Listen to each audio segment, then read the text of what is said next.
Welcome. My name is Doug Simcox, and I'm here today with Mr. Sam Swearingen. He's my co-host. Now, Sam and I are writing for the brand BTC Beyond the Chutes. I'm sitting in Taylorsville, Kentucky, recording. Sam's up in Leicester, New York, recording. Today is Tuesday, October 17th, 2023. Today, Sam and I are going to catch up, discuss some current events and this weekend's PBR Teams Championship. We got a lot of catching up to do. And if you remember Sam, he is a two-time North American Rodeo Commission saddle bronc riding champion, IFR qualifier many times over, IPRA champion saddle bronc rider. He's qualified a number of times to the PRCA Circuit Finals and has competed at the Dodge National Circuit Finals in Pocatello, Idaho. He's also a rodeo stock contractor. He sold out about 2 years ago, but he was a rodeo stock contractor for about 30 years, put on a bunch of rodeos up through the Northeast and took a lot of stock to the International Finals Rodeo. And in addition, he has mentored and coached a bunch of rodeo athletes that have worked for him, that have come up through the game. And I think today you're going to say he is one of the biggest rodeo fans out there in the sport of rodeo. So Sam, how are you today? What's going on? Well, Doug, after the introduction, I got to be doing good. Thank you for those kind words. And yeah, we're just having a blessed day up here. Absolutely, absolutely. And speaking of thank you and blessings, thank you to ParaSight Systems for their support with our podcast. ParaSight Systems, remember they got that coupon BTC023 to get 50% off your testing. All done via the mail, nice and easy. Hey, Sam, I got kits that went in the mail to you today. They're on their way to you. You're going to get them turned around. Eric and his team at ParaSight's going to be able to give you some feedback. You're going to be hunting with a rifle here when it comes to parasites. Well, that will be wonderful. I am looking so forward to it. Actually, I just sold my feeder cattle, so I'll be getting a new batch in here sometime, and we'll start off right on the right route, getting them fixed up to begin with. Yeah. And you still got the cow-calf operation? No, I sold that too. Okay. I'm pretty much empty here. And if I'm not mistaken, you're out of Bronx as well. Yeah. Guy called me up from Oklahoma, wanted the rest of my broncs, so I loaded them up and took them out there. Okay. Well, you got new feeder calves coming in, I know, new feeder cattle, and you've been working on a barn, renovating, getting ready. You got a bunch of concrete work coming. Yeah, we've been rebuilding the barn to put the feeder cattle in, and my cattle were ready to go in there, and the barn wasn't done, and I had somebody offer me pretty good money for them, so I said, I'll get the infrastructure done before I fill it this time. Love it. And it's time, right? Time to get that infrastructure from your doctoring and your worming, all the work you've got to do. So you're going to be setting up pretty good catch pens and everything there, chutes? The chutes will come later on. I'm rebuilding the barn and concreting the floor and a bunk out front to put the feed on and push up to them instead of putting it into regular feeders, so make it easier for if I'm not here, somebody can take care of them, and if I am, it's easier on an old fat guy. There you go. And you're set up to be able to scrape the barn pretty easy. Well, actually, mine's going into a pit silo. Into a pit silo. Okay. A concrete pit silo there that we'd usually put silage in, and I'm going to use that to clean the barn. And my idea is to have a pack in the barn itself and just clean right where they eat every day. That way it's a lot softer for them laying in there instead of being on concrete all the time. You bet. So corn stalks or some sort of bedding or some older hay. Yeah, we got both corn stalks and some old hay that I didn't sell 2 years ago, and that'll be perfect for it. Okay, excellent.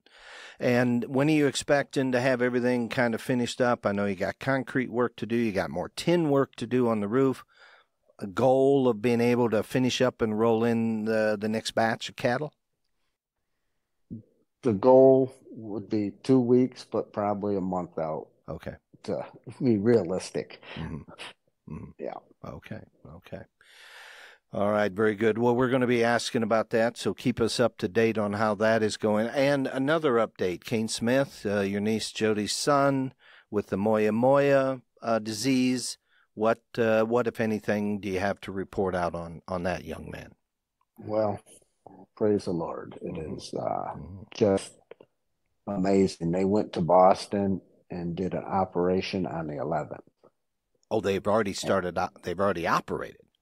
They operated on the 11th. Yes, when she got to some different doctors, they said it is imperative that you get him in before 60 days of when he had the stroke. Oh, wow. And they operated on him. And if things were going well, they were going to, I guess they have to do it on both sides of the brain. I don't really know, but they did both sides that day. Both sides? And both sides. Wow. And he came through it well. He had some kind of incident they said would probably happen, and I don't know what it was. She didn't elaborate, but after that incident, they put him back in the ICU, and I guess then he was out of it. Okay. And he is back in Oklahoma now. Really? Okay. And doing very well, she said. I talked to her last night. Oh, wonderful. And what kind of recovery? Is he back in school yet? What are they saying? I don't think he's back in school yet, but he could be. Wow. He was able to fly home. So, it has to be, it's got to be good. It's going to, and she said they're going to do some kind of test to follow up shortly. And then they do MRIs every 3 months for the first 2 years, I think. Oh, wow. And then 1 a year after that, if it's all going as planned. Wow. Excellent. And there was thoughts at one point, I know when they were talking to some other doctors, they were talking about pulling a vein out of his leg to put a bigger artery or feeding system up there. Is that kind of what they did? I think that's what they did. Okay. Yes. Okay. I didn't even care about that. I just wanted to know the boy was okay. Right. But I believe that's what they did. It's like it just needed to flow. Yep. The blood needed to flow where it needed to. You bet. And you bet. I think that's what they may do. You bet.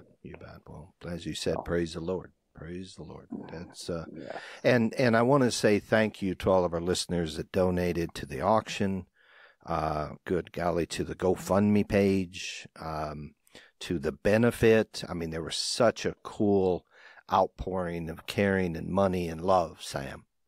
And it was. I mean, it was fun. It was a good time for a good reason, and so much appreciated.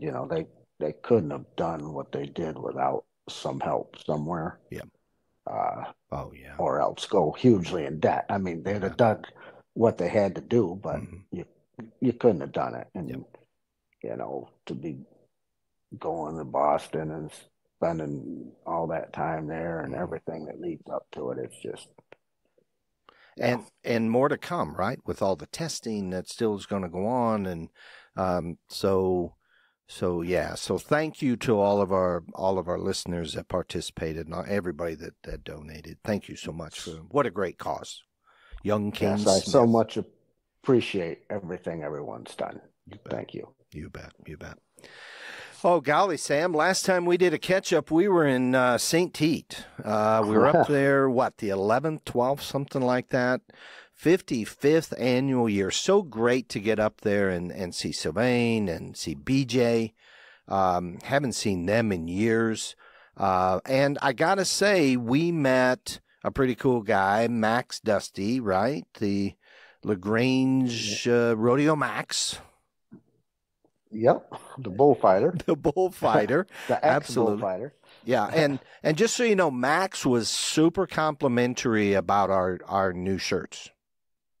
Oh, He actually that's said, I would great. take the one right off your back if you would give it to me, is exactly what he said. Is that right? That's what he said. Yeah. I'm glad I got mine to the cleaner before Okay. he got a hold of it. Okay. Yeah. And I'll have to check, see, but I think I've got all three of them back. But thank you to ParaSight Systems for helping us out with those shirts. We were there in style, Sam. Yeah. People asked us what it was and Yep. what was, Yep. what it was about. And yeah.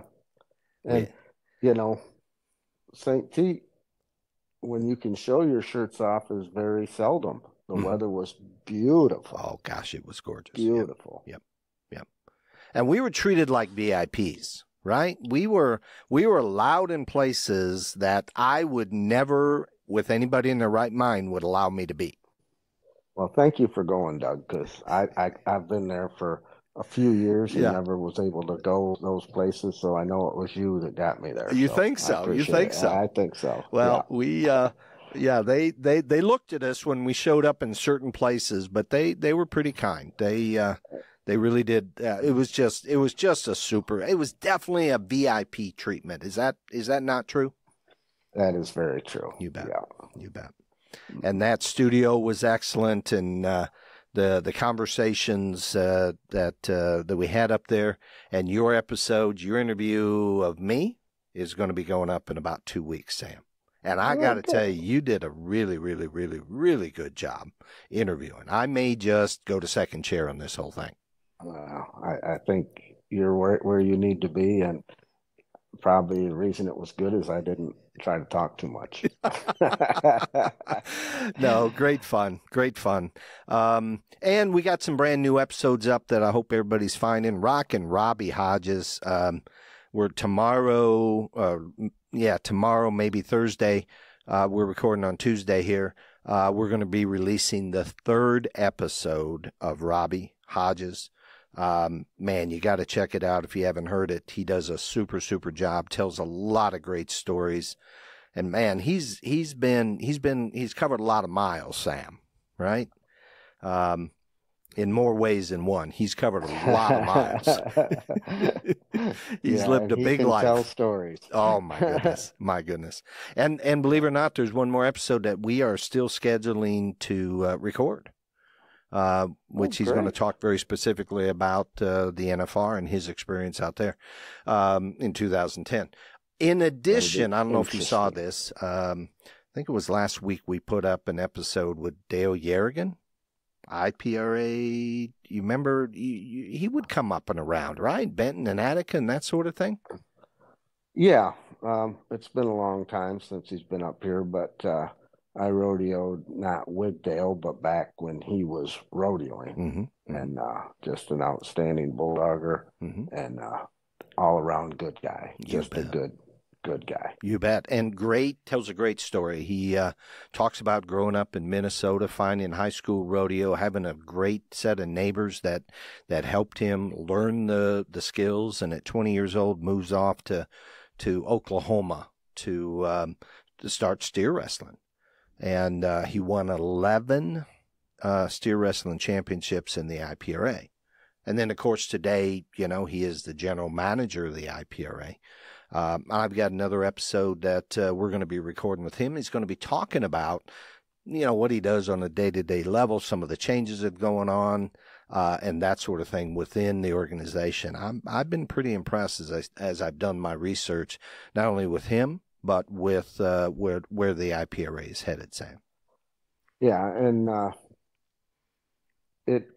everything runs in cycles, and I think the IPRA now has some really good people behind it and some good financial backing behind it, and I think it's just going to grow and grow and grow. You bet. It looks better, and something that should be said of, Dale and his wife Kathy, good people and everything, but his son is two-time PRCA Announcer of the Year. Absolutely, Garrett. Yeah, we talked a little bit about that on the episode. Done a great job, man. Come up. He announced the IPRA, the finals twice for Dale, and the IPRA before he moved on. So there's probably more conversation. Go ahead. First off, he when he was still in high school, he came up and BJ had him announce rodeos in Canada. Mm-hmm. Mm-hmm. So that's where he got his start. Yep. Was right through the Rawhide Rodeo company. Absolutely. So New York connection, we always come back to that, right? New York connection and connection with the Rawhide Rodeo company as well. You and I said this to, if you remember, I with Sylvain and BJ, we were talking about St. Tite. We're talking about the great entertainers that, if not launched through St. Tite, actually, got their footing maybe in Canada. So we're talking about Brinson Harris, of course. Hollywood Harris has gone up there and entertained there. Rockin' Robbie Hodges, Ryan Rodriguez. I mean, these guys, they really learned a lot up there. And man, Brinson just does a super job up there. But back to that connection, Sam, and helping these entertainers find their way. Right. And the clowns, they try to keep the same ones until they can't, because the crowd gets so used to them and they really enjoy them. Mm-hmm. And Brinson has stepped in and filled the shoes of, I think probably the most beloved one up there was Ryan Rodriguez. Okay. Yep. He was just, all he had to do was stick his hat out there and they'd stand up and stomp their feet. And, the stage that we were on to watch the show by the announcers, yep. One time he had him put a zip line up there and had sparklers shooting off from the zip line from there to the other end of the arena. Yep. And it was just pretty cool. It's super cool. And what's interesting, you talk about old school, the whole rodeo is announced in French. And why I say old school, back in the old days, your rodeo clowns were never mic'd up. Right? So if they had a joke to tell, it had to be passed through the announcer. And these guys, because they're English speaking, Brinson and so forth, he's not mic'd up. So it's all off of, his movements and so forth. So, the very first night I watched him, which was a Wednesday night, I think it was a Wednesday night, Sam, performance, he comes out in the middle and he claps his hands 3 times and everybody followed, right? The whole crowd. And he stamps his feet and they stamp their feet. And then he gets them singing I forget what the song is. We talk about it with Sylvain and BJ and so forth, that song that they sing at the hockey games. But just like that, he picked him up, and it was about a 3-minute bit, and off he goes. Yeah. Right? But the connection and the power. Yeah, and he connects with crowds fantastic. Whether he's mic'd up or not, he's always up in the crowd and being a part of it. And people just love to see him or get their picture with him, and it's different. And him and Ryan Rodriguez were the best for not having to talk to communicate what they wanted. Yeah, and absolutely. And I don't know if you notice this. Talk about going up in the crowds and pictures and all that sort of. I don't know if you notice this. Brinson came up and sat by me for probably 2 minutes during the show. Well, yeah, because the girl on the other side of me is trying to crawl over me to get a picture with him. I remember that. So I kind of noticed. Yeah. So was that part of the VIP treatment? Do you think Sylvain says, "Oh, go find Sam and Doug and go sit with them"? Do you think that's how that went? I think that was kind of done out of respect for what we have done for him. Okay. That means a lot when something like that happens. It was great. When you get that respect. You bet. Mm-hmm. Oh, great to see him. Just, and I've seen him, we saw him in Nashville live and all that stuff. Yeah. So we kind of pop up in odd places for him, I think, he was a bit surprised in Nashville. I do know that. Yeah. So anything else on that 55th year annual St. Tite Western Festival? Anything else you want to throw out there? Uh, no, it was a great show, as always, and they always bring new and things to it. Mm-hmm. The the infrastructure, the work behind the scenes, it's got to be so impressive there, Oh, like any big event. yep, But yep. and the bull jumper that they Oh, have, that just was crazy. incredible. That was just absolutely So crazy. And what a talent. yeah, and when you hear the story, Sylvain told me the story of him start. Mm-hmm. The guy kept writing him letters. I want to come. I want to do it. And finally, he said, "I'll come do it for." Sylvain said, "Little or nothing, just to show you what he got." And he's been a staple there ever since because it's just incredible what he does. You bet. You bet. No, what a great show. And you got to go up there if you haven't been up there. I'm going to encourage everybody. It's about 2 hours north of Montreal by car. And it's just a wonderful place. Just a wonderful place. So since we got back, Sam, been rather busy. Just got to tell you, been rather busy. This last week, we took a trip in the motorhome. So Laura, my wife, and Ben, my son, and his wife, we all took off, went to Iowa, visited the folks. And, of course, while I was there, went to Simcox and Company, the barbershop, and got my hair cut. And my nephew, right, my nephew, that's the youngest barber there. He just started, finished school, I think, in April, and has been cutting.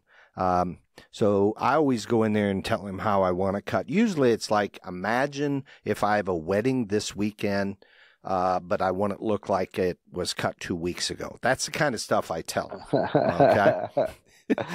And this one, I said, imagine I have a wedding in 2 weeks and I want it to look perfect in 2 weeks. So you got to cut it a little bit shorter. But just did a great job. It's still great to see family and everybody. And Nam, she is a chef. That's Ben's wife. She is a Thai chef.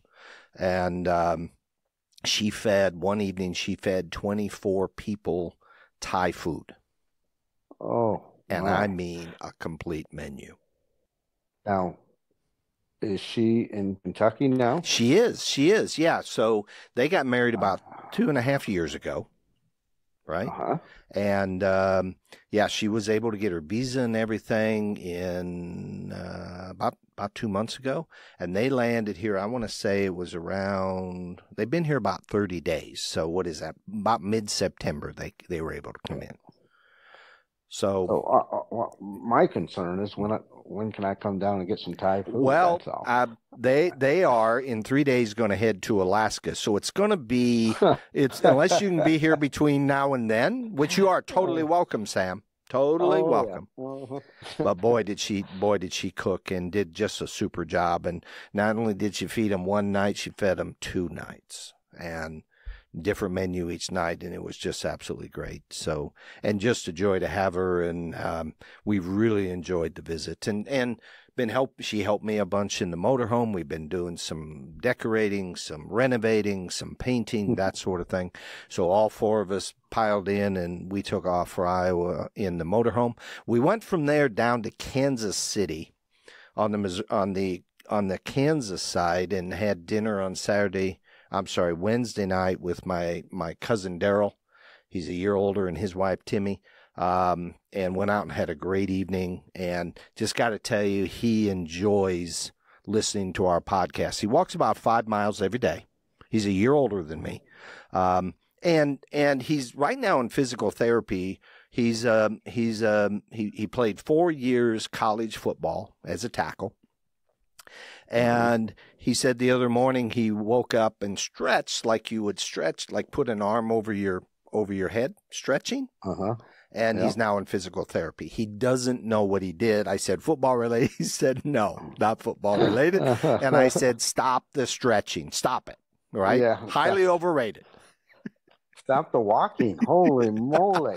Well, no, we want him walking because he listens to the podcast. He says, okay. Yeah. He says he really enjoys the podcast, and he's got some questions which he's going to be mailing us, and they'll be for you, Sam, and he wants to know a little bit more about what's going on in this rodeo world. Okay. And then we took off the next day and went to Hays, Kansas, which is about 4 hours west of Kansas City, right on 70, right? And I built an airplane rudder in a workshop with an airplane kit manufactured out there called Rands. Ben is he's a pilot and he wants to build a plane, and I'm going to be doing quite a bit of the build, it sounds like. So we're going to. Okay, Doug. Yeah. I got, most fathers and son projects are like working on an old Chevelle. Yeah. And you guys are going to build an airplane. Well, we are. Good on you. We are. For you. That's great. Yeah. It was fun being out there, just a great organization. And I came back with my rudder. I have now the rudder of the plane that we're going to be building. The plane comes in April. It's going to be delivered here to Taylorsville. And then we build it from there. And you got to stop in. I'm going to need lots of rivets put in. Okay. It's all aluminum. Lots of rivets. That's what I took away. Be froggish, huh? Be froggish. Absolutely. Rivet. Yeah, I get it. I like that. I'll laugh at my own jokes. Nobody else has to. That's a dad joke. I like that. I like dad jokes. Yeah. And when does a dad joke become a dad joke? Do you know? When it's a bad joke? No. Close. No. When it's apparent. Oh, okay. I don't know.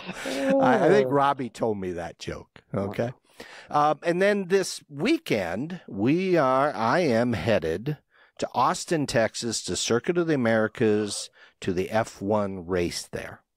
So Eric from ParaSight, he set all this up. So we're going to go out there Friday, Saturday, Sunday. Tons of stuff going on. I heard Queen's got a concert out there with Adam Lambert. So anyway, that's coming up. So I'll have something to report out, but I'm excited. Never been to an F1 race before. I watch them on TV, follow them. I know the players, but never have been there. And when he called up and offered this up, I'm like, yeah, gotta go. Yeah, try to stop me. Huh? Try to stop me. And then a little bit on my own driving, working on the final event for the Celica. That's going to be at Barber Motorsports Park down in Birmingham. I think it's 11th and 12th of November. Last test session we had it out. I came away with 3 things that I needed to work on. One is more power. It's supercharged, so we got into the tuner, and he put it on the dyno. We went from 192 horsepower at the wheel to 217, which doesn't sound like a lot, but the car weighs about 2,300 pounds. So we definitely made a nice advance there. And then a new coilover suspension is coming in. We're going to get that installed before we take off for Barber. And then probably next year, we're headed towards maybe running a bit of an upgraded tire, race slicks or something like that. So Sam, last time you saw it was in Watkins Glen. So we need to get you in because it's got a wing on it since you saw it and just all kinds of cool things. We got to get an event set up. Well, I don't know if I need to go around that track like that too many more times. You don't think so? Well, I don't know. Maybe if you're not in the right seat, it would be better. maybe so, but yeah, it gave me new perspective on what those race drivers do. It's fun. A good way to see the track, and you were in a beautiful car that day. But at some point, we got to get you in the Celica because I think you'll enjoy it. So we best get on to our catch-ups and everything. Did you have anything else you wanted to talk about before we roll on? No, I think I'm ready to get started. Okay. So let's talk a little bit like we always do. How's Dalen? Dalen is doing better. Okay. He got on a practice bull the other day. He sent me a video, made a really good ride. Said his shoulder was sore afterwards, but it was sore. It wasn't hurting. Okay. Wasn't hurt, I should say. Not hurting, but it was sore. He knew it. And if Dalen said it's sore, it's pretty sore. He's kind of tough. And but looks like he'll be getting on in Las Vegas. Okay, good. I'm so excited for him because He does not like to be off, Right. and Right. I think he's ready. Good. Good. Good. Scale of 1 to 10. Do I dare ask? Scale of 1 to 10 on full strength and health. I think everything's full strength. It just depends on how that shoulder goes when he gets on a really strong bull. And So I would say 7. If you're gonna pick okay. 1 to 10, I'd say 7 because Okay. you don't know where that's at. Yeah. And we're going to get into coaching, and I want you to hold this. We're going to get into your coaching mentality for the weekend here in a bit. But knowing he's a 7, knowing that big hard bulls are going to jerk on him and probably hurt a bit, I'm going to be asking that question again, okay? How do you make your decisions? And then King of the North series had a great start to the season, wasn't able to go much towards the end of the season, was in first place, I think, with one event in the finals to go. And he ends up second, wins $25,000. Pretty good year. Not as good as the year before where he won the $100,000. Have you talked to him about that? I mean, does that go into the contract negotiation at some point? If I'm one of these top guys saying, I want to run King of the North and you got to let me go. You know, I don't know because I don't know what they're making. You know, what are they paying him? And Dalen is very tight-lipped about that, and that's his business, and I'm not going to pry. Yeah, for sure. But if it's not good money, that's not a bad thing to look at because there's money to be won out there other than the team. Even PRCA, you could go to a lot of rodeos in that 6 months time. But there's a lot to be said for the teams too, and I really like it, and I think it's wonderful. Absolutely. No, I'm just going to keep throwing these angles in that I'm, that keep popping in my brain that I keep wondering from a financial and, a logistical standpoint. So talking a little bit about PBR teams, a bit of news. Silvano Alves makes his 500th ride. To put in perspective, there's been 3 other players that have done that. So he's number 4, Sam. Talk a little bit about 500 rides. And that's incredible. Yeah. That's 500 of the rankest bulls week in and week out. Yeah. Just incredible. And there's a reason why, he's a great bull rider, but he doesn't let himself get hurt. If he gets in some trouble, he'll jump off and go to live another day. And these team things, I thought he was done before the team. He was get bucked off. He shook his head. He was, I thought he's enough. I can't do this anymore. And now with the team where they can match bulls to him that fit him 90% of the time, it's put new life in him. You bet. And it has made somebody like Savannah, which probably would be retired right now, come out and be a huge asset for his team. Yeah, for sure. And this just popped in my brain. I said, I'm going to bring some angles to it. Does it put an asterisk on his 500 rides when maybe he came in with 485, and I don't know the number through the individual side of things, and he's been able to make the 15 rides because of those matchups? There's, when I say an asterisk in NASCAR, they kind of put an asterisk on if you won a race that was shortened by rain. So something that was a little bit odd. Do they put an asterisk on it because of teams and Marchi and Mooney and Mike Lee, those other guys that are 500 plus, didn't ride for the team, so they didn't get those matchups? What's your thoughts? Do I think he would have 500 rides if it was straight the old style? No. Okay. I don't think he would. Okay. Now, did he earn those 500 rides? Yes. Sure. He did, but there is no way that he would be at 500 now without being able to be matched up against bulls. Yep, yep, yep.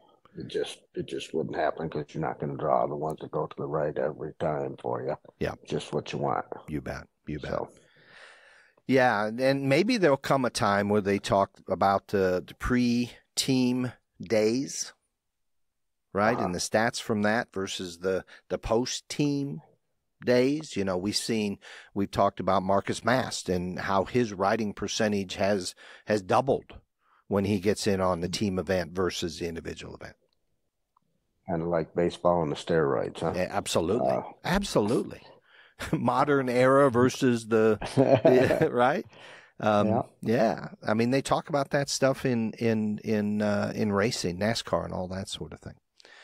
Mm-hmm. So, but a great accomplishment, and I 100%, you got to be good, and you got to be able to get on that many bulls, right? And that's longevity, and that's health, and that's live to fight another day. I think you're spot on.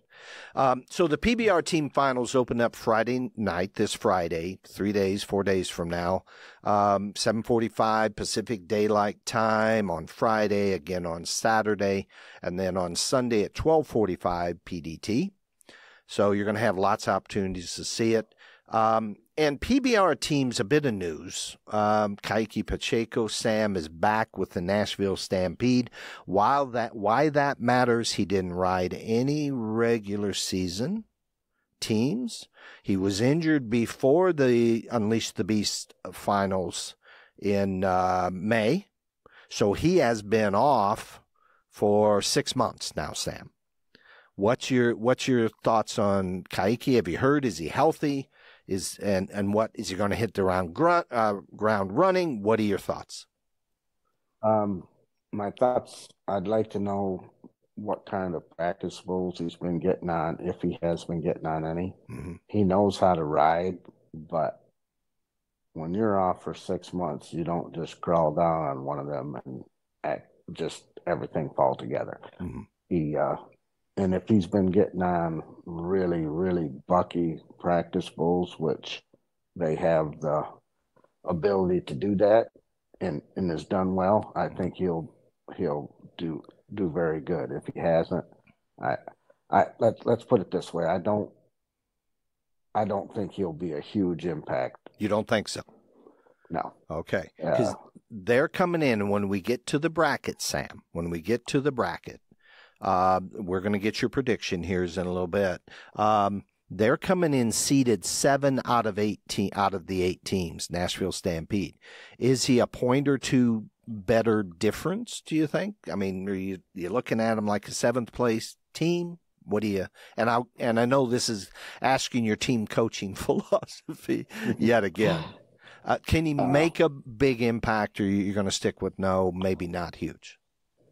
No, he would get, if I was his coach, he would get on as long as he's healthy, everyone. Okay. Because he's better healthy, or he's better than most of the guys, going. He was picked second in the draft overall. Yep. And he rides bulls very solid, very correct, but you don't bounce back instantly from 6 months off. Right. Exactly. Okay. So we're going to watch that. That's just kind of a point of interest I saw. The other thing is the MVP race. You remember this year is $100,000 to win for the regular season. Last year was $50,000, and Jose Vitor Limi wins it. So he's got $100,000 that was paid out in Austin when they were there.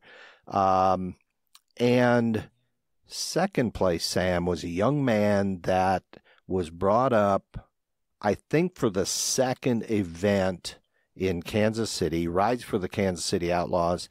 Casio Diaz, he ended up being 87 points behind Lemmy. Yeah, the young man really rode good. And most people don't know this, and I didn't know it till the other day. I knew Carolina was trying to get him. Mm-hmm. And he came there to Carolina Cowboys and was with them for a while. Oh, he was. Okay. Yeah. Okay. And he wasn't as interested in being there. I think he wanted to be with the coaches he's at now. I see. I see. And really shined Yeah. after that. Yeah. But yeah, what was brought to the Carolina Cowboys from Brazil. Yeah. Yeah. Oh, yeah. It was brought up. I mean, after Cheyenne, they went and got him. They brought him up. So, and I like your perspective there. J.W. Hart, right, is the coach of the Kansas City Outlaws. Yeah. And I'm the Brazilian coach is the one that he really I see looked up to his whole life. I think it's Larry Marchi, I believe. Okay. And I think that's just sometimes you just need somebody to pat you on the back or give you a little push, and away you go. Absolutely, absolutely. Boy, it has gelled. It has come together. When you think he's 87 points behind Lemmy, and he didn't even have a shot at any points in Cheyenne. Yeah. Right? And Lemmy won the first MVP there, got the 10 grand from that event. But what a year for Casio Diaz. And he's healthy and he's headed that way. So when we talk about the MVP,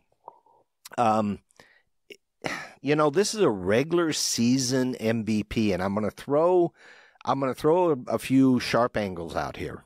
Is there a better way to determine the MVP than on total points from your rides? Is there a better way to determine the MVP? You know, I really like the points system. Okay. It's black and white. You ride your bulls, you get your points. I really like it because most MVPs are picked or whatever. This one is earned. Okay. You know, not that they don't earn it, but you know, somebody that was second or third in an MVP they're going to think they were probably should have been the MVP, but this eliminates any should have beens. Right. I don't see a better way to do it. Maybe there is. If somebody's got it, I'm willing to listen. Yeah, yeah. And then another question: should it just be? This is a regular season, paid $100 grand, just the regular season. Should it be carried into the finals, the MVP points race? No. You don't think so? Okay. No, because you could be on a team that gets eliminated the first round. Okay. And not have chances to make that money. I see. Or those points of somebody that can get on. Actually, you could ride if you got eliminated and went down to the in the bracket. The other bracket, then you could ride 6 times that day. Right. Right. For MVP points, and if you win, you go on. And I think it should be over now. Saying that, I think there should definitely be an MVP for the finals that carries that team to the championship. Okay. So then the next question is, typically, if you're watching the Super Bowl, right, they have a regular season NFL MVP, right, league MVP, whatever. They also have the MVP of the Super Bowl. So here's my question.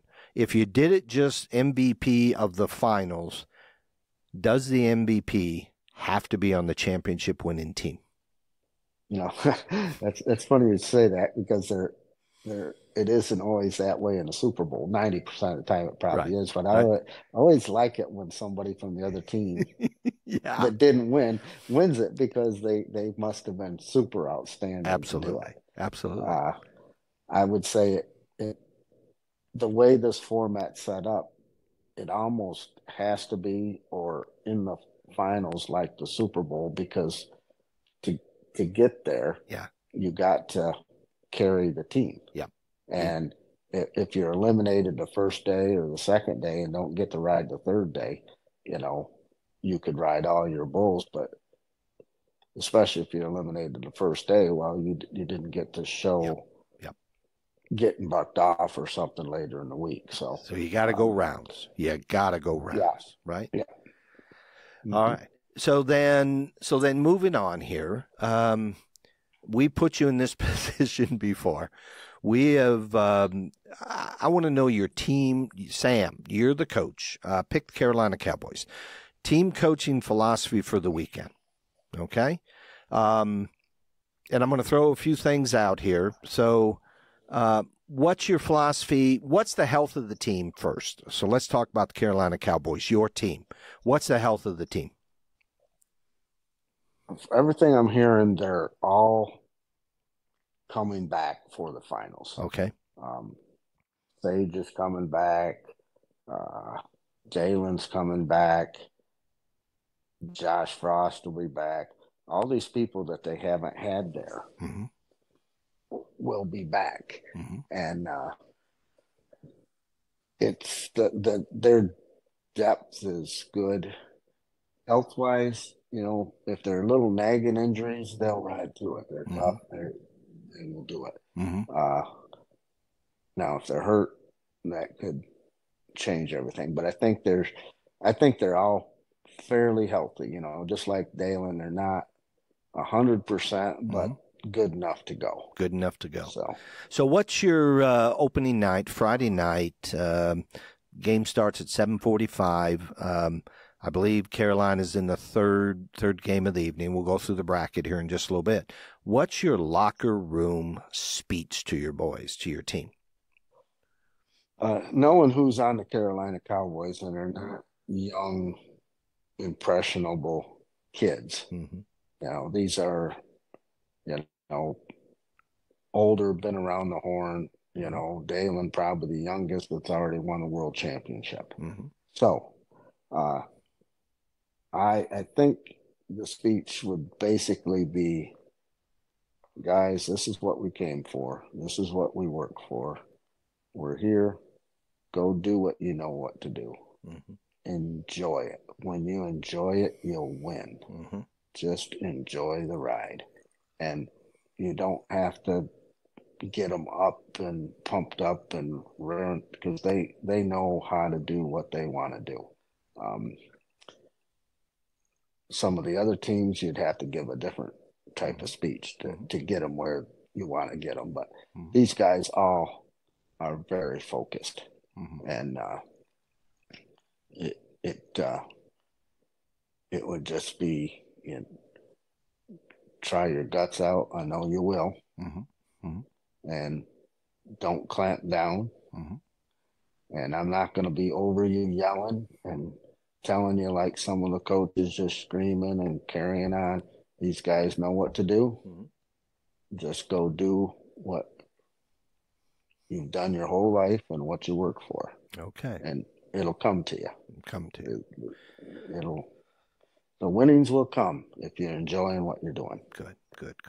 I like that. I like that a lot. So let me throw one at you. This year, for the first time, they've had substitution rules. And there is no, I'm going to throw the other thing out. There's no MVP at the finals this year. Okay. Right. So let's say you got 5 riders on each team. Your team rides the first 3 bulls. The other team bucks off the first 3 bulls. So game's over. Game's over. You've won it. It's locked. Right.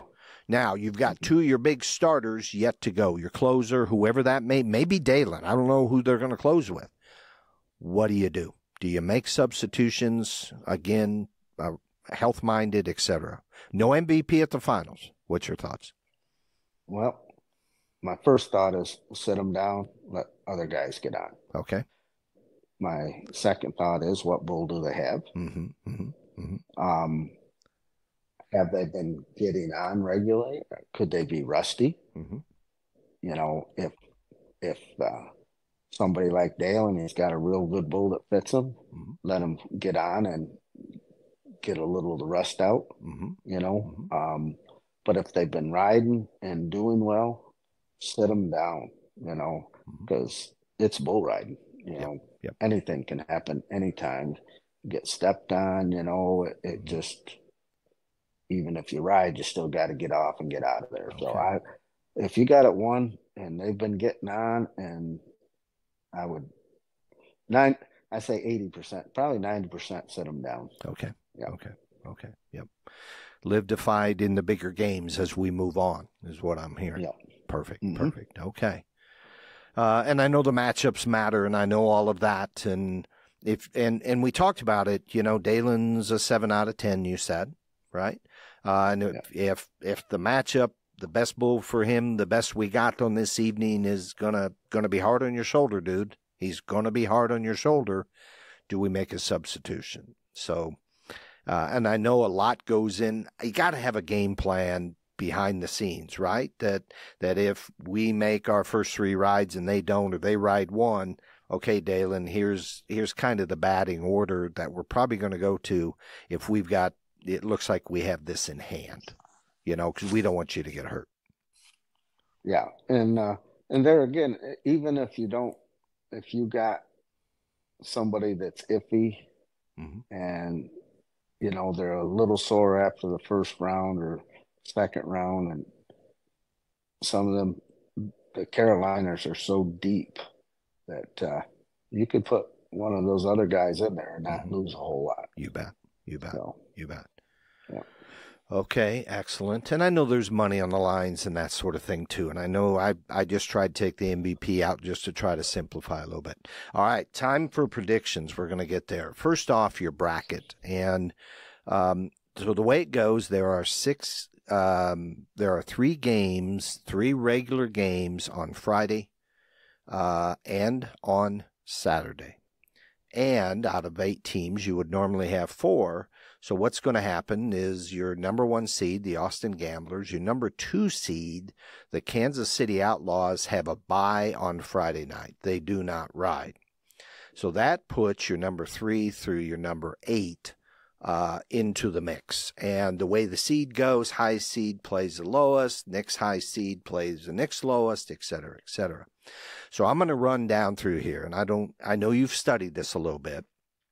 So in the first game, we have the number 3 ranked Texas Rattlers playing the number 8 seeded Missouri Thunder. Who wins? Texas. All right, let me write that down. So Texas wins the first game. Second game of the evening on Friday night, you've got Oklahoma Freedom, number 4, going to play number 7, the Nashville Stampede.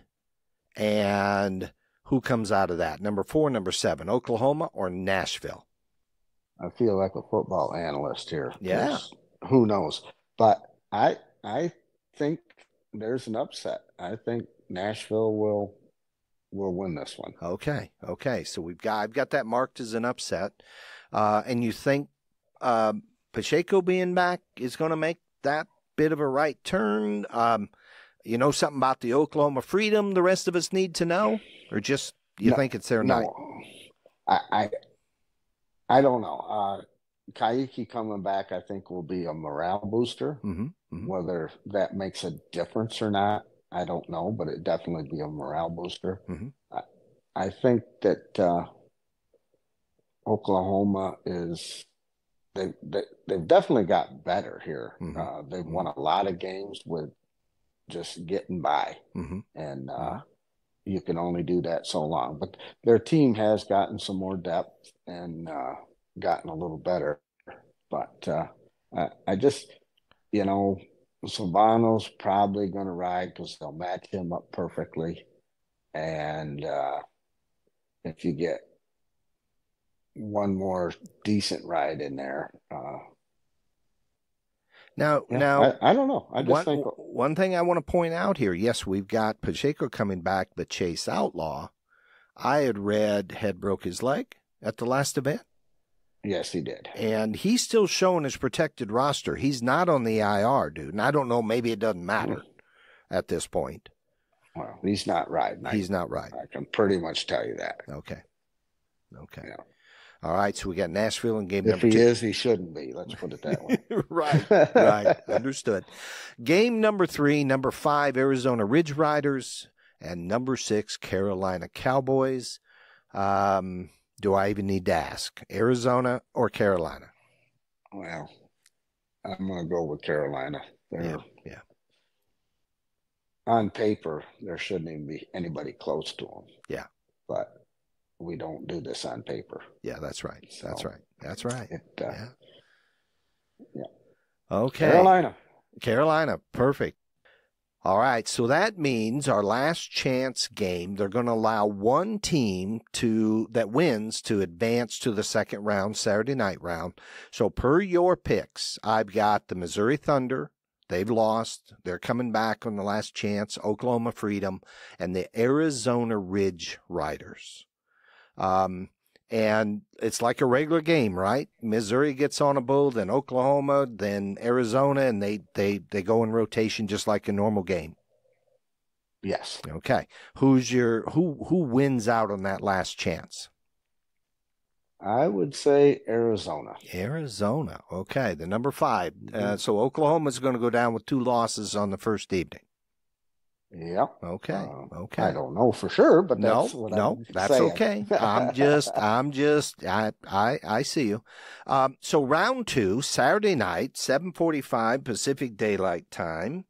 The first game, you got the Austin Gamblers, number 1 seeds, going to go against the lowest remaining seed, which is going to be the Nashville Stampede. Austin, number 1, Nashville, number 7. Who wins that game? Austin. Okay. All right, I got that down. The next game is really the one that I think should be the final matchup. It's the ones that I think is just going to be super close. And that next game is going to be your number 2 seeds. Remember, they rested on Friday night. Now, maybe we can argue, does that help or does that not help? That evening off, who knows? Kansas City Outlaws going to play the Carolina Cowboys. Kansas number 2, Kansas City number 2, Carolina number 6. Who wins? This biased procrastinator prognosticator. Yes, whatever that word is, your prediction. Yeah, close. I say Carolina wins. Carolina wins. So we're going to call that an upset then, too. A number 2 seed gets beat by a number 6 seed. Okay. And then the final regular game is going to be number 3 Texas Rattlers, who won the night before against the Arizona Ridge Riders, who played back from the last chance game the night before. So it's the number 3 highest remaining seed versus the number 4 remaining highest seed.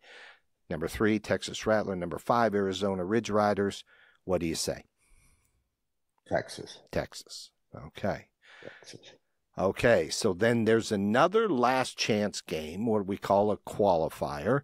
So the 3 losers on the night, number 7, Nashville Stampede. Number 2, Kansas City Outlaws. And number 5, Arizona Ridge Riders. Number 7, number 2, and number 5. Who wins that last chance game to advance to the 3rd round on Sunday? Kansas City. They're going to bounce back. Okay. So then that sets up game number 9 on Sunday, first game. The top remaining seed, the highest remaining seed, is number 1, Austin Gamblers. They're going to play the lowest remaining seed, number 6, Carolina Cowboys. So what are you saying, Austin Gamblers versus the Carolina Cowboys? Boy, that one is, Carolina. You're going with Carolina again. Okay. Yep. And then that means your number 2 top remaining seed and your number 3, your 3rd top remaining seed is going to be Kansas City Outlaws. Remember, they battled back from your last chance game on Saturday night. They're going to be playing the number 3 Texas Rattlers. Just by regular season, it's got to be a tight game, right? So number 2, Kansas City Outlaws. Number 3, Texas Rattlers. These 2 teams, especially Texas,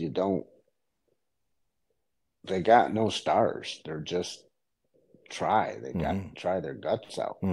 But I think that Kansas City will win.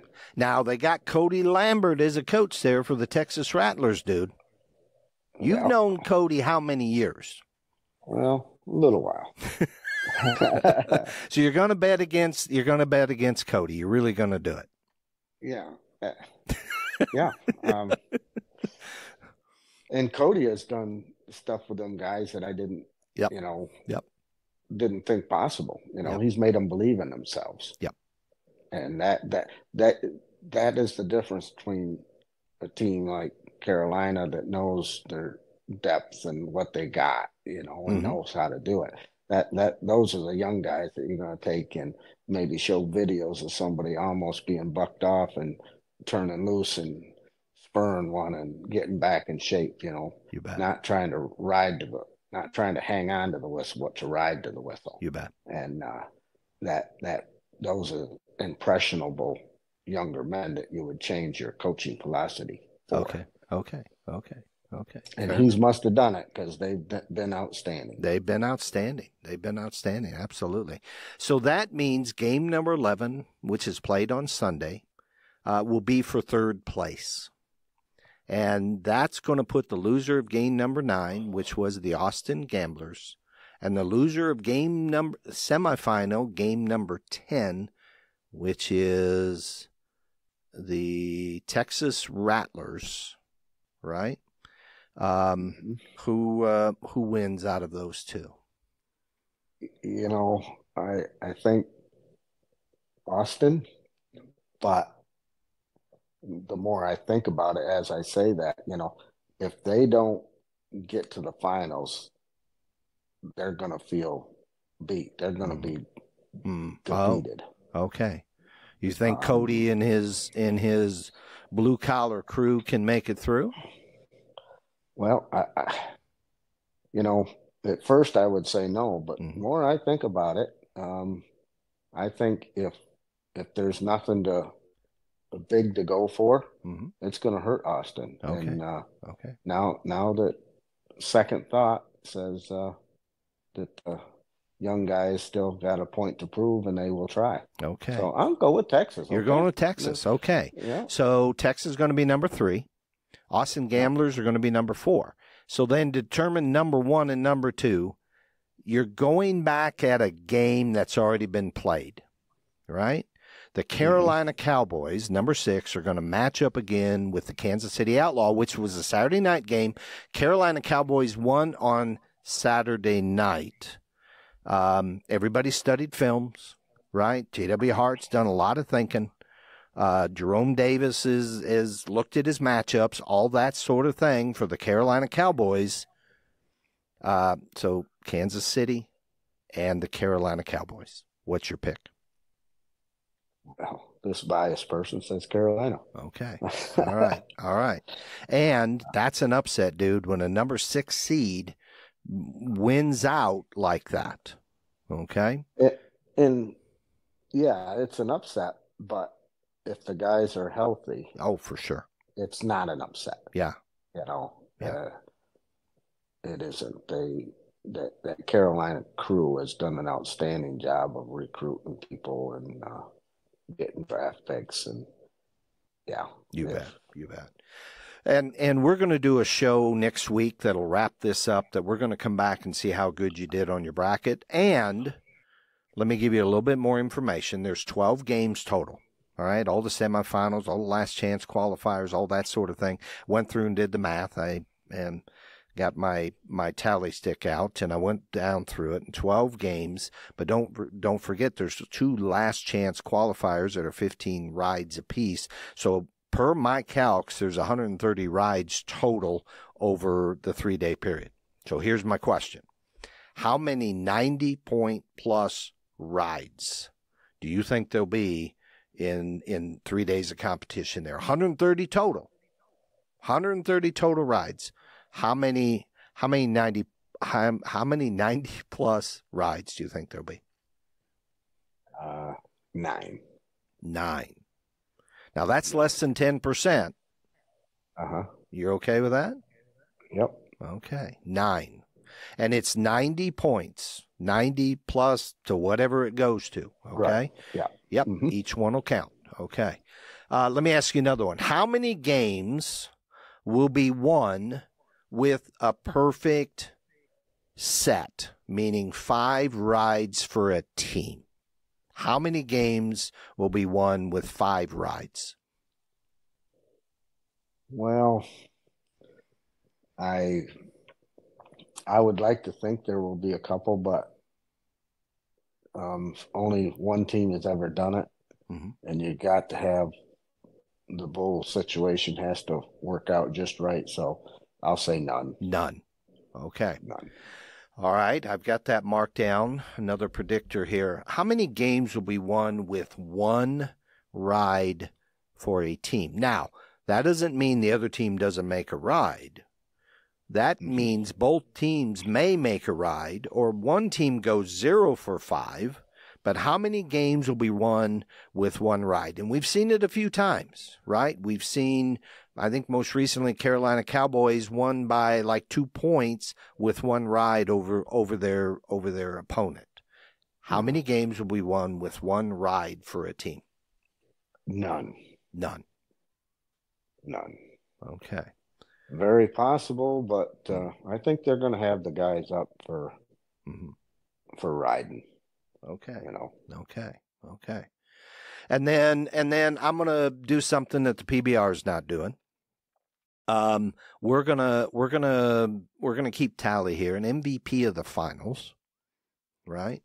We are going to go total points, and I want to know who your top 5 are. Now, wait a minute here, and to win, the teams must advance the furthest, right? It's just common sense that the odds are that the team, the player that wins the MVP is going to be at least in the semifinals or have battled back for an extra 10 rides through the last chance qualifier. And before I go any further, will there be a team this year that battles back through both last chance qualifiers? Oh, boy. I know your bracket doesn't have it.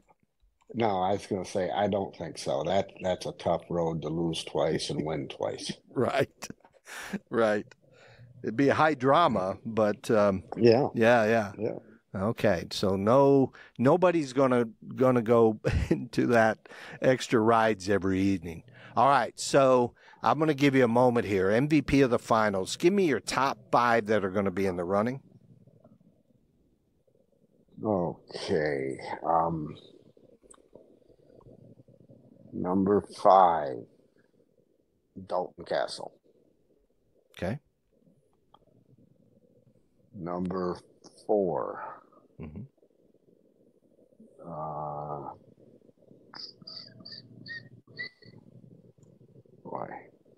Cooper Davis. Okay.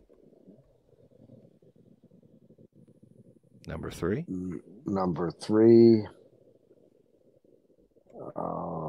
Kid on Kansas City.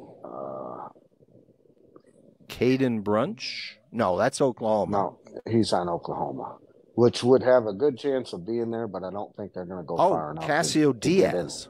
Yes, Cassio Diaz. Okay. All right. He finished up number 2 this year. Number 2? Oh, I left out one, didn't I? No, you got. I showed. No, okay. I had 2. Okay. If they're going to do what I say they're going to do, it's going to be Sage Kenzie. 2. Sage will be second? Yeah. Okay.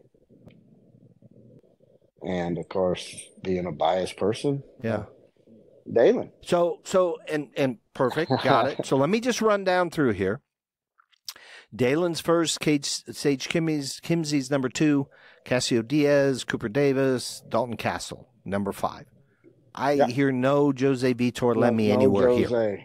And like I said, I forgot one, didn't I? Okay, so what do you want to do? You want to make a change here? No, I don't. So you're going to say Lemmy's not top 5. Okay, for one thing, he's out. They're not getting on the top the first game, day. The first day. Okay. And the next thing, if they do not win out and go to the finals and go for 3rd and 4th, if I'm coaching, I pull them out. Okay. You know, sit down. You know, you've done your job all year. You're the greatest. Mm-hmm. You won the MVP, but don't get hurt. You already got your 100 grand. Go sit down. Yeah. Okay. In And, my opinion, yeah. you know, Yeah. how do you not put them in the top 5? That's just ludicrous. No, you know? I think your logic is good. Now, the only place I'll push back against, you got Casio Diaz, who's going to sit out first round too. Yeah. Now, Casio, though, is going to be in the finals, right? And Kansas City's going to play Carolina. So odds and are they're getting an extra game in the loser bracket. Yeah. So let me just real quickly run down through here. Dalen, Sage, number 1, number 2 are with Carolina Cowboys. Casio Diaz with Kansas City Outlaws. Cooper Davis, Carolina Cowboys. And then Castles with the Austin Gamblers. You're happy with this? Mm-hmm. Okay. I'm happy. I'd be ecstatic if that's what happens. Okay, so your prediction of the MPV of the finals, which we are defining as total points put on the board. Your prediction is Dalen. Yeah. Perfect. So we're hearing about the expansion of the PBR. I know you've been talking Rochester, New York needs a team. You're trying to put together your soda cans and your bid. empties. Yeah. Right. So tournament structure, and this has been pointed out to me.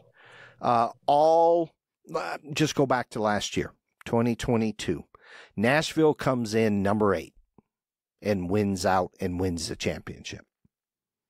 So where is the regular season? Does the regular season matter? Should there be, like in NASCAR, there is a regular season champion that is named before it goes into the playoffs, the last, 12 games or 12 races or whatever, right? Should there be, so should every team, let me back up. Tournament team structure, if you go to 10 teams, should all 10 teams go to Vegas? No. Okay. So let me ask another question with 10 teams. Let's say you let all 10 go, but you eliminated the last chance qualifier for the losers of each night. So you're one and done. Mm-hmm. What do you think? I really like that last chance thing. It makes it so exciting because, Okay. You lost, you're let down, oh, man, terrible. Oh, wait. Yeah. We can still, if we win, we can still go on. We can still battle back. Okay. Yeah. And I like that. Okay. idea. So let's leave Whoever the last. came up with it was very good. Yeah. Okay. Go ahead. So let's leave that in.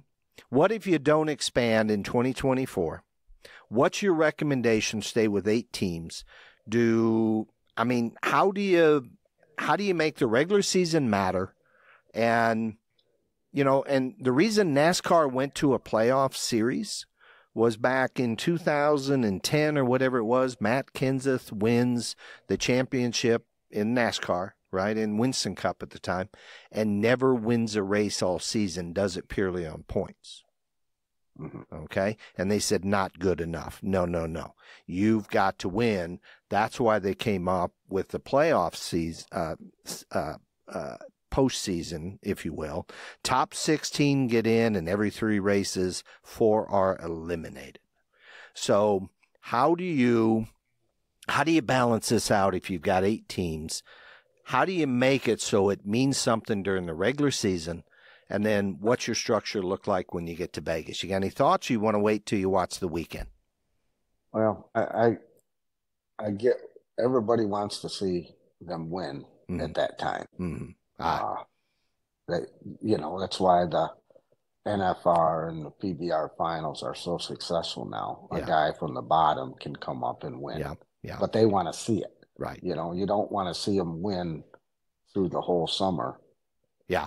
Just be a player in there and then just limp in third place and win the championship. You bet. You bet. And that makes sense. Yeah.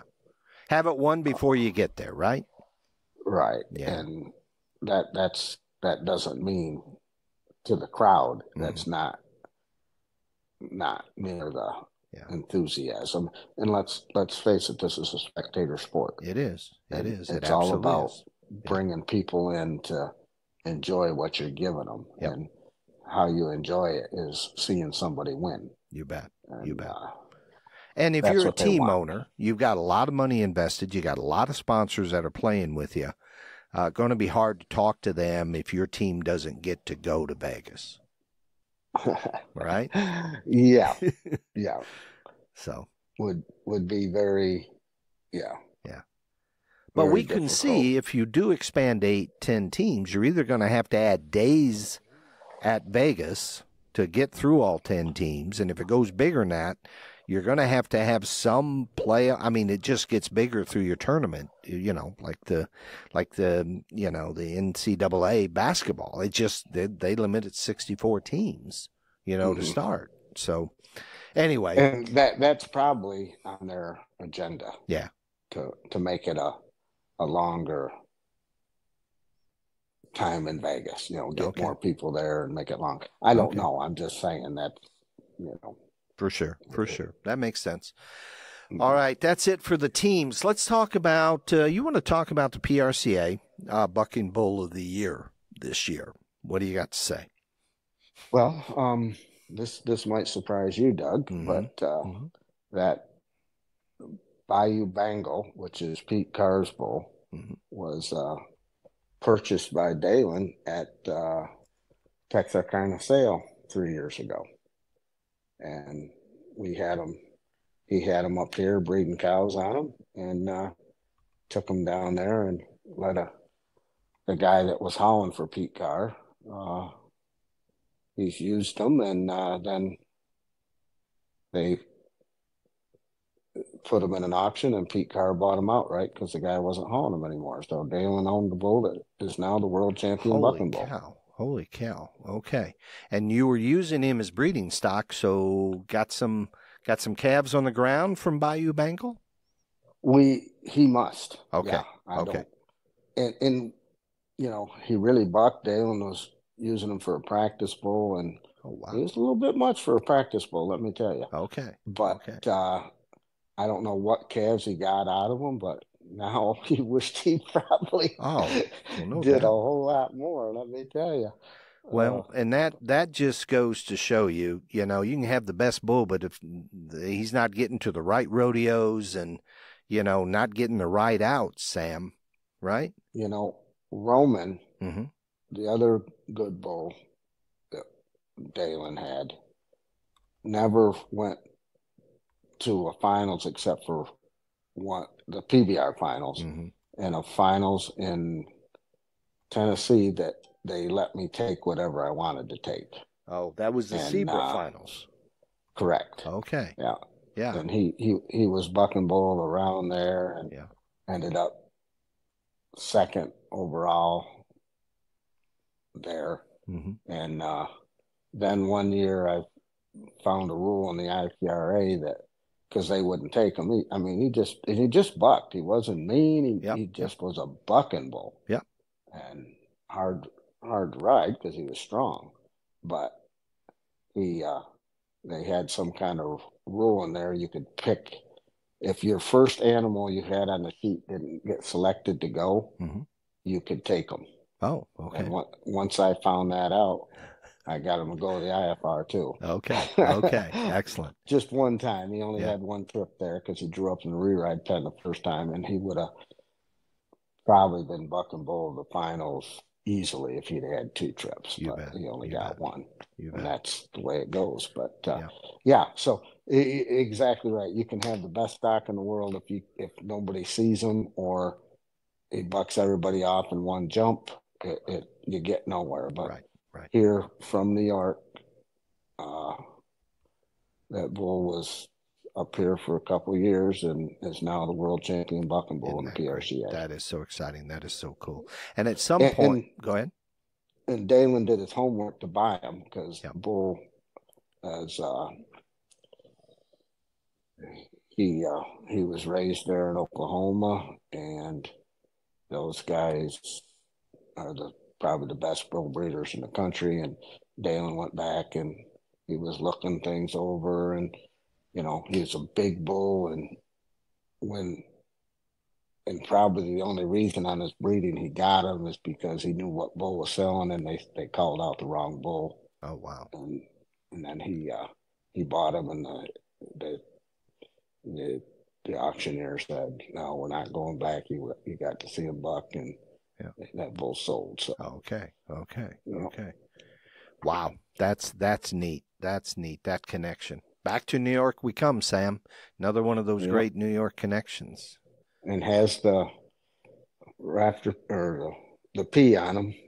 So that's the brand bull people know who raised them. Okay. Excellent. All right. Let's talk a little bit about some upcoming events.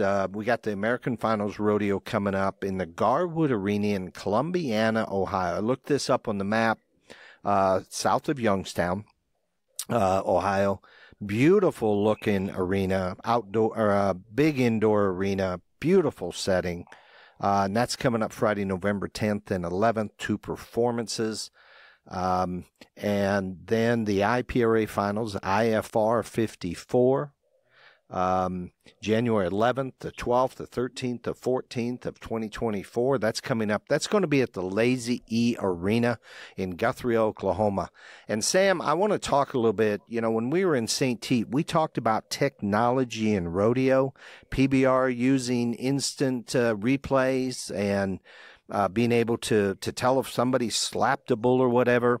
And I should say the IPRA has announced that they will have the instant replay review challenge at the International Finals Rodeo this coming January. What do you think?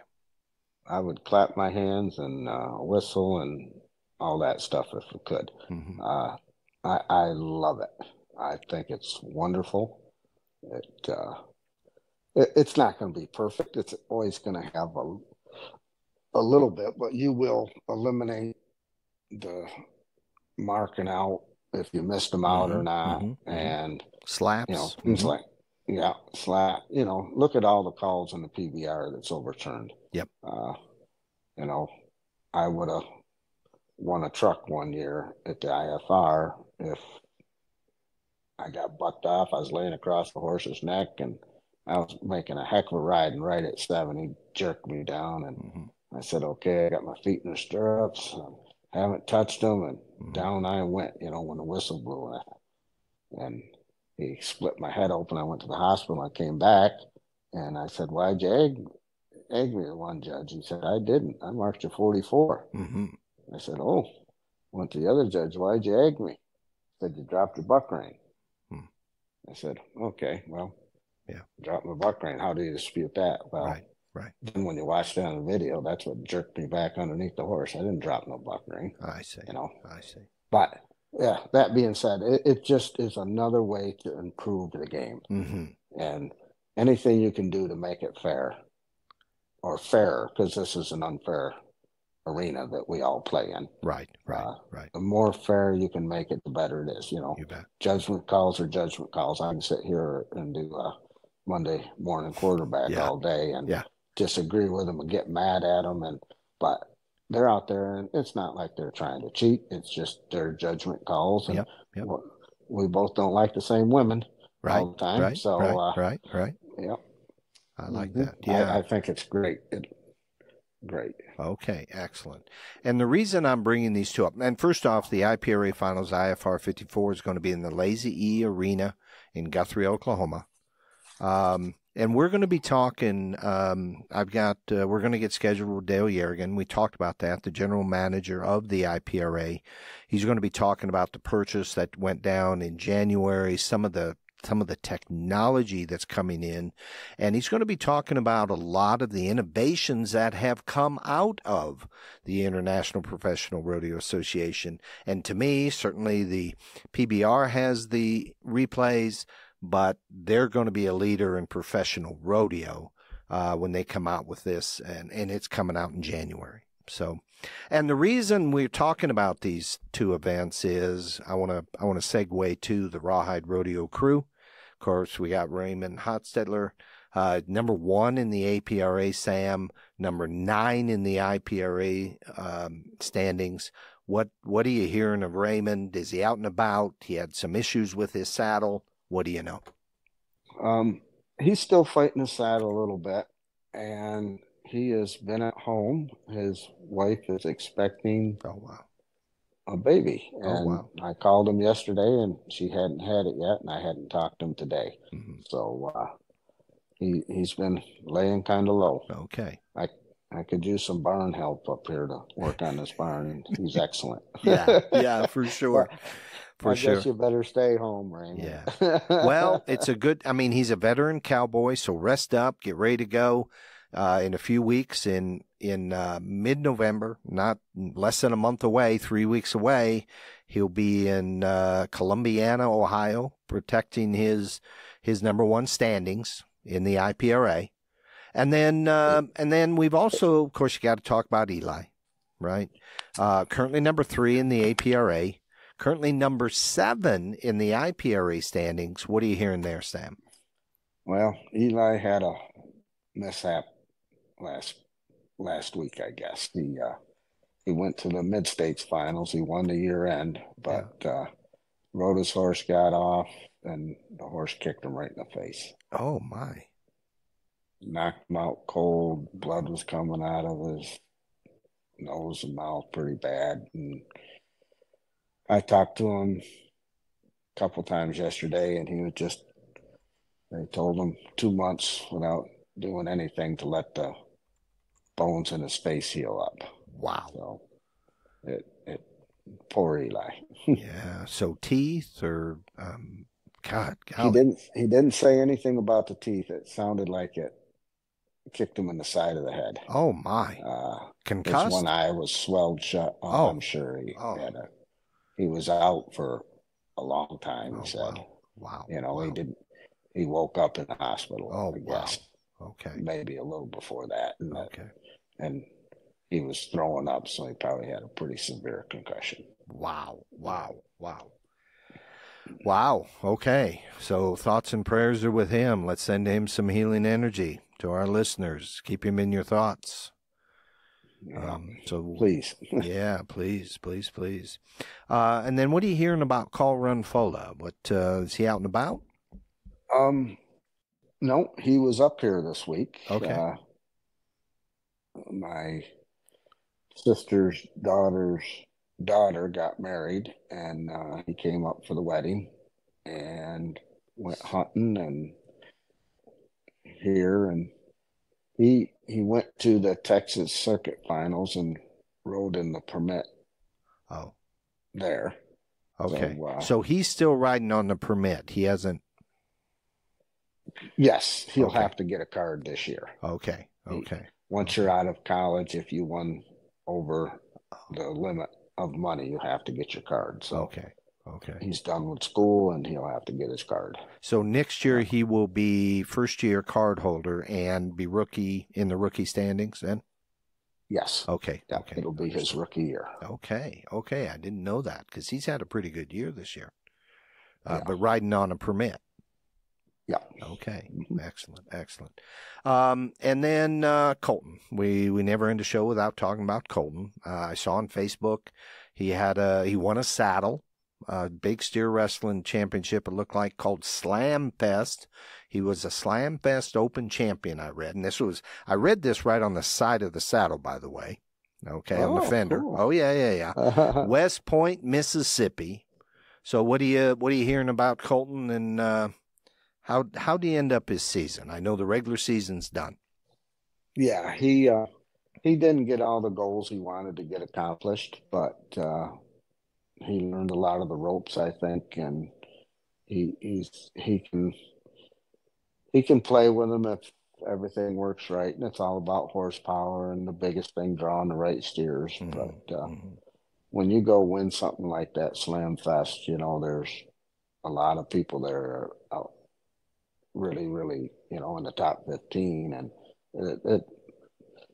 there's so many guys at Bulldog's so good that you're not going to win them all. But now he he knows he can do it now. And that's a big part of winning, is knowing how to win. Absolutely. Yeah. Absolutely. Okay. All right. Who haven't we covered? Is there anything else you can think of, Sam? No, I think we're in pretty good shape, Doug. Okay. Well, I love these catch-ups, and I'm looking forward to this weekend in Vegas and so forth. So we'll try to wrap it up next week when everybody gets back on their feet a little bit, and we'll see how you did on your predictions and that sort of thing, Sam. Maybe we can forget about that. Well, we'll see. We'll see. That's okay. It's part of the fun, right? Part of the fun. So make sure you keep your bracket up there and just keep it up to date as you go through it. You'll know pretty quickly where you stand. Yeah, I will. Well, we'd like to thank our listeners, and we hope that you enjoy our podcast as much as Sam and I enjoy doing it. If you do, please share it with your friends. Help us spread the word. Share it on Facebook. Share it however you share it. To make your listening easier, you can find us on Spotify and Apple Podcasts, and now on Google Podcasts. Search for Beyond the Chutes and follow us. Reminder, check out the New York State Rodeo Museum Facebook group page and become a member. It is what started this whole podcast, all the history, and we try to reference it every time we have a conversation. The history that rodeo cowboys and cowgirls out of the state of New York. And we'd like to say thank you to ParaSight Systems for their support with our podcast. ParaSight System is a push-button parasitic diagnostic system for your pasture animals, your horses, your cattle, your goats, sheep, and chickens, and for your companion animals, brand new system for your dogs and your cats. You can find them at ParasightSystems.com. Now offering testing via the mail in Canada. And here's your coupon. Please use it, BTC023, for 50% off your specimen kits. So check it out. Now, this is Beyond the Chutes. Until next time, this is Doug Simcox. And Sam Swearingen. Saying thank you for listening. Have a good day. Be safe.